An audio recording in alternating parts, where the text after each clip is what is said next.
Deftones was released exactly 2 years and 11 months after White Pony, the album most tastemakers and fans consider to be their magnum opus. Naturally, people wondered if what they heard on White Pony would be replicated, or if Deftones would return to an edgier sound, a la Around the Fur or Adrenaline. Frontman Chino Moreno responded, "It was just where I was at the time. We come into every album as different people, excited by different things." Guitarist Stephen Carpenter added, "I don't think our fans are fucking morons. I think they anticipate change and expect it. I know I don't want to do the same thing over and over until I retire. That's fucking tragic." A semi-rare unified front from perhaps the band's most volatile friendship. As the two creative engines of Deftones, Moreno and Carpenter have different musical sensibilities that came to a head when Moreno picked up a guitar during the White Pony sessions to play softer, more thoughtful riffs, in contrast to Carpenter's cacophonic chugging, which the fans adored, myself included. But it bore fruit. Beautiful fruit. Creative conflict can be a recipe for disaster, but Deftones cooked up something special on White Pony that had fans itching like chronic hives patients. This time around, there was reportedly little conflict. Chino admitted to being a control freak at times on White Pony, but calmed down for Self-Titled. Bassist Chi Cheng concurred in his trademark way, where you're not sure if he's being honest or sarcastic because he's so deadpan at times. "I don't want to talk," Cheng declares to SACB.com. "I just want to listen to Chino speak. It's very inspirational." But in 2001, between Deftones touring in support of White Pony and their writing of their self-titled album, Chino damaged two of his vocal cords, where one was totally paralyzed and the other was barely moving. Chi confided this to MTV, but added that despite the band's fear that Chino wouldn't sing again, quote, "He took some really good vocal classes from a really good trainer, and he's more aware of his voice and taking care of it as an instrument." After completing their touring in support of White Pony, Deftones took some of their money to complete their studio/skate spot called The Spot in Sacramento. This was in the summer of 2002. Of the studio, drummer Abe Cunningham said, "It was the best thing we could have ever done. The only drawback was the fact that we thought it would be great if we're at home and we can do it in our spot, but at the same time, there's all the distractions of home." Nevertheless, the bandmates were thankful to finally get off the road and enjoy the perks of being at home and living like normal people as the songs came to fruition. Abe said that despite what felt like 130-degree Sacramento heat, the band and producer Terry Date tracked almost everything that was written. Then the confusion began. According to Chino's interview with Hit Parader, Deftones had written about half the songs early in 2002, then took a break and finished writing in the summer. Maverick Records posted a late fall 2002 release date for the album that wasn't even quarter of the way finished, wasn't mixed, wasn't mastered, and wasn't even named yet. Naturally, rumors circulated about the possible reason the album was delayed. It was only in the fall of 2002 that the band boogied to Seattle Studio X to finalize recordings. But if you had "the band struck new inspiration" on your "why won't Deftones drop new shit" bingo card, you'd be in luck, because that's reportedly what happened. Despite the inspiration, the band was fined by Maverick for not turning in the album when they promised to. Now, as you may know, most Deftones albums are not written with a chock full of songs that are whittled down to the best, like, say, System of a Down, for example. Deftones were in rare form, but left Seattle with 14 completed tracks and journeyed to Larrabee Studios in West Hollywood for mixing. The other time they had a bunch of songs on the threshing floor, 2006's Saturday Night Wrist. With mixing done, art direction being dealt with by Flem, aka Frank Maddox, and the album virtually complete in the early months of 2003, the magazines wanted a name for the project. Lovers was the initial title that was floated for a while, until Chino decided that although it was kind of cool and different initially, the name was too on the nose and decided to simply title it Deftones. Just when everyone started to report it as fact, that's when we decided to change it, Chino said. Deftones released Deftones on May 20, 2003, If you were lucky enough to get your hands on a sample copy of Deftones, you would have heard a baritone voice that reminded you every 20 seconds that you were listening to the new Deftones album to prevent potential leaks. This was a unique situation for Deftones because apparently we finally figured out who was behind the Around the Fur and White Pony leaks. It was Chino. According to Q Magazine, Chino left an advanced copy of Around the Fur in a Walkman at a McDonald's in Times Square, and the master copy of White Pony in the seat pocket of an American Airlines. Fun fact, this is the first Deftones album I ever got. My dad got this, Nirvana's Greatest Hits album, and the legendary meme album Saint Anger by Metallica for my 14th birthday. I remember my dad looking at both Self-Titled and Saint Anger and telling me, I don't want that music playing in the house. Fortunately, these had no parental advisory stickers on them, and I asked the guy at the record store to play the albums to convince my dad that it wasn't anything scary. And yo, shout out to that guy. The store closed down about a decade ago, but I appreciated that his store had all the alternative music. I told him to play Minerva, and thank fucking God I did, because if I had just let him play the album from the start, then my dad would have heard Hexagram, and then it would be a fucking wrap. Hexagram wouldn't even come out as a single until August anyway, and my birthday is in June. So the record store dude played Minerva, and then I just waited for the moment that Chino sings over in the first verse, because I knew my dad was gonna hear it, and then he was gonna say, I'm not buying this, the singer's off key. And then I'd have to tell him, hear how the instruments will change to accommodate the singer. Then that'll quiet him, and it did, and it worked, and then I went home with some new music for myself and the lads to enjoy at school. Now, I have no idea where that CD is, nor the booklet, but somehow I still have the jewel case. I've loaned it out more times than I remember, and to people who loaned it to people I don't even know. It might have gotten scratched at some point too, but I don't really remember. That album has seen many CD players and backpacks. But you know, the reason isn't very clear, and it's not because the album isn't good. It's just extremely dark.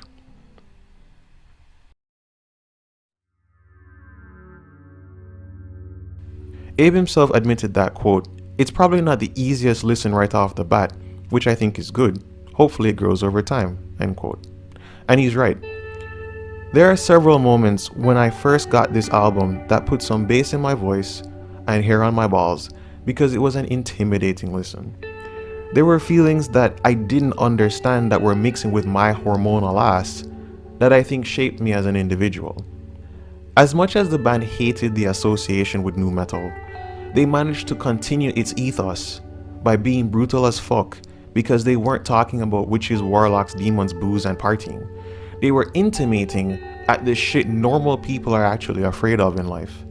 Death, divorce, dissolving friendships, and the destruction of who you knew yourself to be.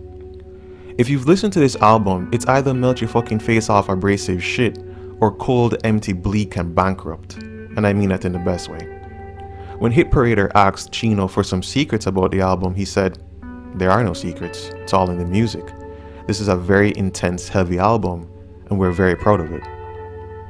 But it would only be a year and a half later that Chino would have a different attitude towards the record, saying, the mood I've been in for the past year and a half, I can see now that I listen back to the songs. I can tell I was in a dark, drab kind of mood, and when I hear these songs, it takes me right back to those moments. The record sounds really sad, and I think it has a lot to do with writing in Seattle during the winter months. It felt really lonely and shitty up there. It's cold, and Frank and I were the only ones there. Whoa, what? What? Okay, well, this adds some context to the recording process. Remember, the band tracked everything in Sacramento, then went to Seattle to finalize recordings, and then they got some inspiration. But they did this because Studio X had better equipment, but apparently only Chino and Frank were there with Terry. But what about the new material? So I'm not sure what to make of this, but it seemed to have been another episode of the band segregating themselves from each other. However, years later, Chino would walk back his pride for this album even more, expressing that the time drugs entered the fray during White Pony through to self-titled in 2003 and concluding at the release of Saturday Night Wrist in 2006 were called the Dark Days. When speaking to The Guardian in 2016, Chino said, "There's a song called Battle Axe off the self-titled record.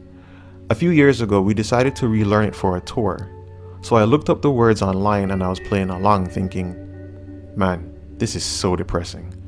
It took me right back to a shitty part of my life and I wasn't ready to reflect on that. We haven't played that song since." Chino admits to not listening to the self-titled album as well as Saturday Night Wrist because these were his and the band's darkest times. Now, you might be wondering, why can't he listen to those albums but he can still listen to White Pony? Well, lyrically, White Pony was a more imaginative process that was facilitated by cocaine. But the band erroneously believed that music plus money plus drugs equals certified hood classic. They took this approach into self-titled, but did not consider the new variables that had entered the equation and their lives. "I don't want to sit here and complain because these things happen to everyone," Abe said to Billboard. "But if there was a VH1 behind the music special on us, it would be the perfect episode with divorces and all kinds of crap. We were real burnt out, not communicating that much. Things were just really fucked up." At this point, I believe there were only 2 divorces that were happening for members in the band. Chino was one of them, divorcing Celeste after being with her since he was 19, and maybe Chi, who divorced Adrienne and later married Colette. Abe's wife, Anna Lynn, was just about to give birth to their second son days before the album was to be released, but he also got a divorce at some point. Chino confessed to Louder Sound that, quote, "I had a huge fucking drug problem at the time, which caused a lot of my vocal problems. You get to that age and everything was so easy cause I didn't pay attention to shit. And then all of a sudden I'm dealt with reality. All this shit has accumulated. My life has become really fucked up because I ignored everything for so long. And instead of picking up the pieces, I just ran away from everything. I blamed everybody else instead of looking back at myself. So I had to slowly learn how to take responsibility for myself. We didn't start doing hard drugs until when we started making White Pony, but at that point, everything was pretty new. So we were able to sort of maintain what we were doing. But when we got off that run and we got home, everything escalated. Everyone went to their own seedy worlds, and that was the start of it." The Guardian put it best in 2016. With an inevitability that perhaps only the band themselves failed to notice, by 2003, the hubris that had driven White Pony had descended into introspective sludge on its self-titled follow-up. And while I wouldn't call it sludge in a derogatory sense, Chino did admit that he moved from the fantastical imaging of White Pony to stream of consciousness musings for the self-titled album. Things did not get better for the band until after Saturday Night Wrist was complete. Chino: "Everyone was clean. Chi was clean and sober, and Abe was as well. We were the toxic trio. Stefan never really did drugs. At that point, I still lived in LA, but I was staying in a hotel in Sacramento, and it was a rough time. I was a single father. So even though it was a good time as a band, it was a fucking hard time." Deftones were rock stars who fell into the cliche of drugs, internal strife, and apparently infidelity. Q magazine reported that, quote, "In 1998, the band's record company had to buy up all the copies of a British heavy metal magazine so that the Deftones' significant others didn't learn of the band receiving blowjobs from groupies at Nottingham Rock City."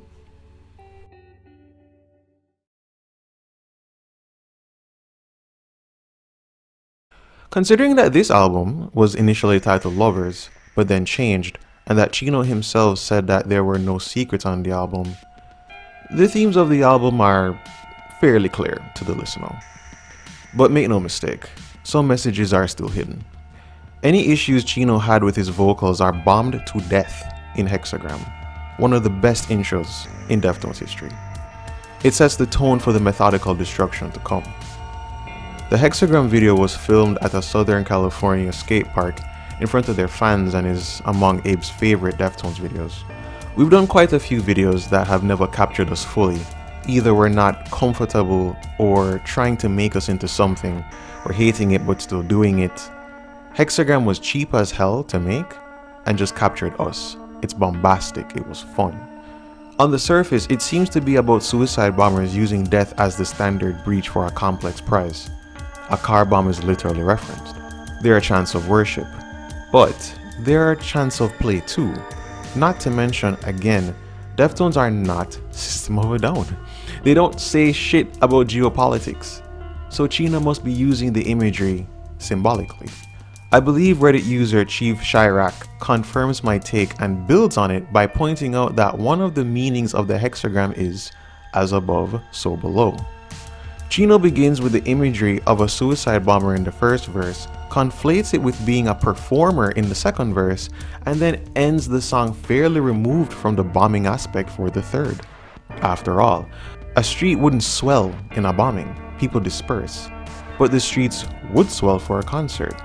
Crowds go wild for a concert.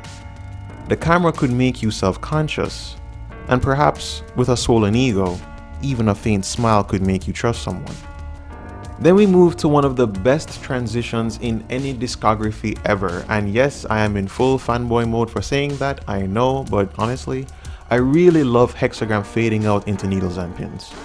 At first, I was dying by explosion, now I'm being stabbed to death with life slowly draining out of me. Again, Chino is using allegory. Before it was a bombing, hiding as stage performance, which sort of sounds like a pun. But this time, it's a stage performance hiding his marriage. While he may be connecting to the audience to connect with him and fall in love with the sound, he then switches to make a pact with each other when no one's around. Put the cross between me and you, who wants to fuck with us now. Last time I checked, the type of pact that two people make when no one's around is an elopement. God united the two to become one, and usually a couple has an us against the world kind of mentality. Also, I listened to this when I had mushrooms for the first time. Holy fuck. Minerva is probably the clearest example that this is a breakup album. Chino coos and then wails that he feels numb when she sings that it's over. But yet again, this man continues to subvert your cognition because the song sounds so beautiful. One of the Deftones' most beautiful tracks. But he's lost the love of his life. Many of my friends told me that they can't listen to Deftones anymore because they used the songs as a way to get over their breakups. I actually did the opposite. But with a song like this, I couldn't blame them. The Minerva music video was filmed actually during a sandstorm during the Salton Sea. Abe, it sucked. The video could have been so awesome, but they weren't able to edit it because the sand got in all the time codes and all the DATs. We had these moons that are way off in the distance, these huge spheres of light that got smashed when the winds came in. It turned into a sandstorm. It was a 22-hour shoot, and we were there the whole time. Gee. We got out there very early in the morning, and the wind blew sand in just about every orifice you can imagine. It was terrible, but it was a trippy video. I actually like it a lot. On Good Morning Beautiful, finally, there is very little pretense. Chino makes things fairly obvious, but I suspect there is something so personal about this song that no one could truly unravel the code if there is one. But I want to focus on the bridge. Well, I know what you're like. I've read it on the walls. You're too tired. You choose heaven over the earth and me. But come on, please. I always get self-conscious at this part because something like this actually happened to me. But that aside, I also used to listen to this song every day for 2 weeks straight when I worked a job I hated before I quit. It was a time when I really wanted to just take off before the wrath of becoming a corporate drone set in. But if Good Morning Beautiful had little pretense, Death Blow is painfully obvious. One metaphor is the beast that went away once she entered the room, with the beast being agony and the desire for drugs. The little things such as her pose and what she wore are enough to rekindle warmth, but unfortunately, it's still the same song. There is something fundamentally incompatible with the two, and the grieving of a collapsed relationship sets in. The line, "The ropes hang to keep us all awake," suggests that the death of the relationship is more and more apparent the more they maintain the relationship.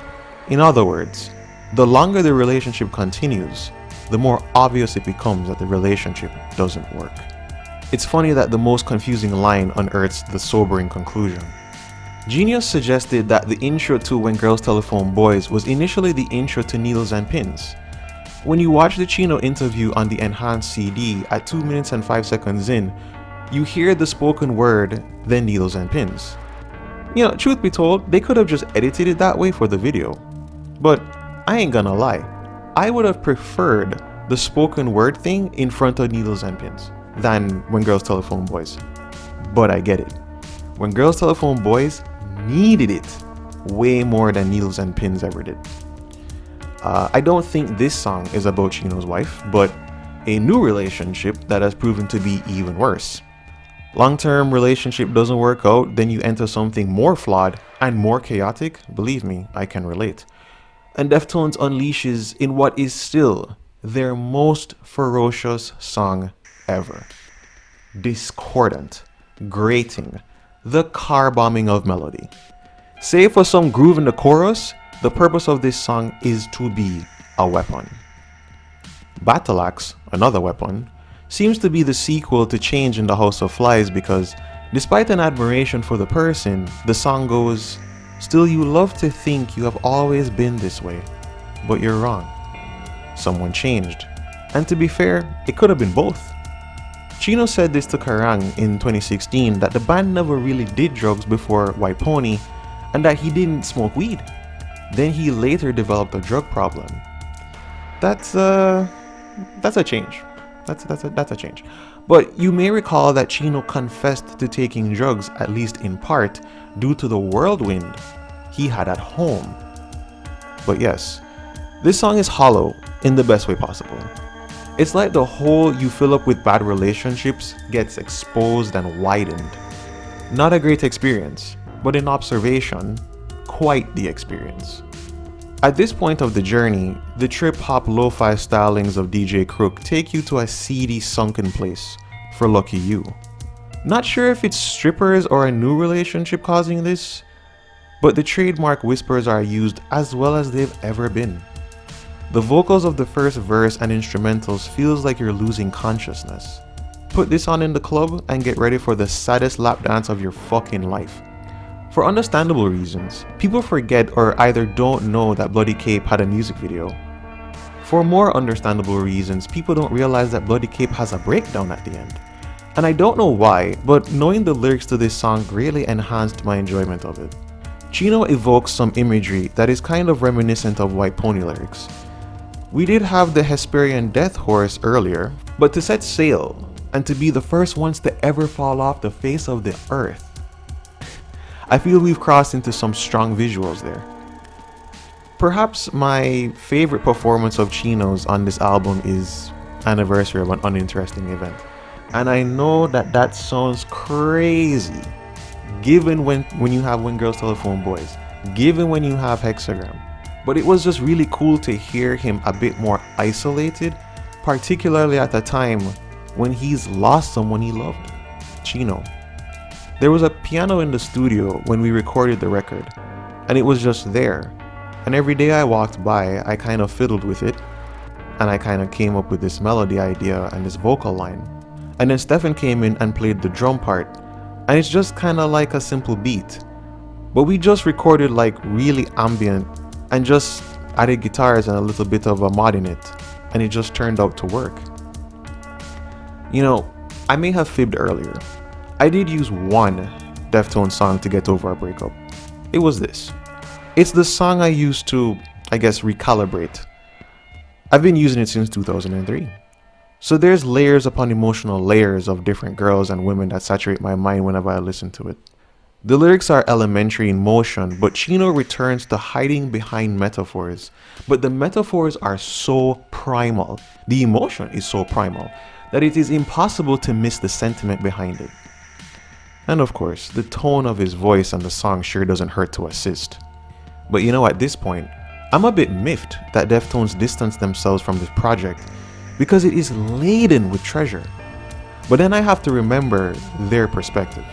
The music might be beautiful or electrifying, but it came from real world events in the lives of people I ultimately do not know.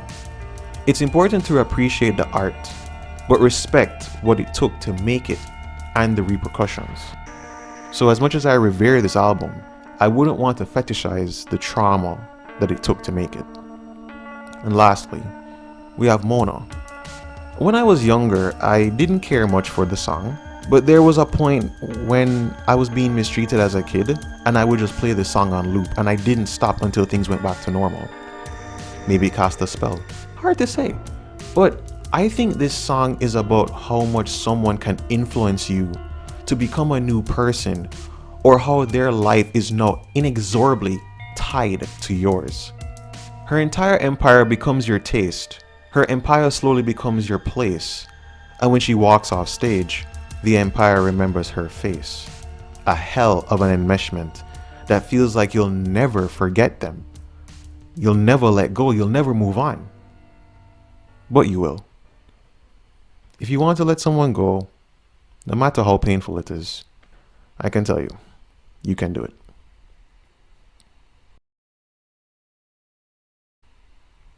When Deftones released Hexagram as a single, it came with 2 B-sides. One was Bloody Cape, the other was titled Lovers. It seemed to have been among the 14 completed tracks that left Seattle and was mixed in Los Angeles. It's probably my favorite song of theirs. It's right up there with Beware and Choreo. And the title of the track basically reveals the topic of the track.